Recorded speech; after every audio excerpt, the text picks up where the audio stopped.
Hey everybody, Chris here at Ujoint. This is a new video showing you how to install our rear bumper. Today we're going to put it on this 2013 E350. This is how it'll show up on the pallet. Obviously wrapped up. We've unwrapped it here and we've got the skin unwrapped. So here we go. We've already changed the taillights on this rig, but we dropped a wire for the reverse light and for a running light.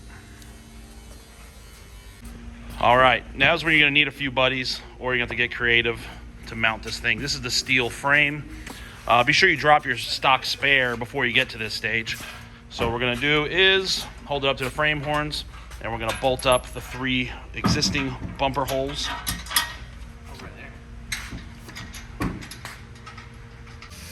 So before you tighten the bolts, make sure you have 1 inch of clearance from the door to the top of the bumper frame. All right, so we've got the bumper centered. An easy way to tell is just line the center of the swing outs with the door. We've got 1 bolt in each side to hold it in place. Now we're gonna put the rest of the hardware in. All right, so we've got 3 of the 4 bolts in each side. This is the hole we're gonna drill. We're gonna drill through the bumper horn there. All right, here we are. All 4 bolts tight. All right, with the swing arms open, we're gonna slide the skin on. We extended the wires for the license plate light.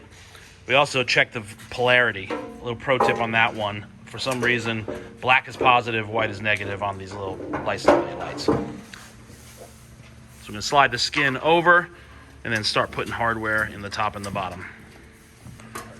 So the guys are loosely installing the hardware. We're gonna start from the inside and then work your way out. Before you tighten all the 1/4 inch hardware, you're gonna wanna make sure the ramps line up too. So drop those in that hole and attach them with the 1/4 inch bolts, flat washer, and a lock washer from the bottom side.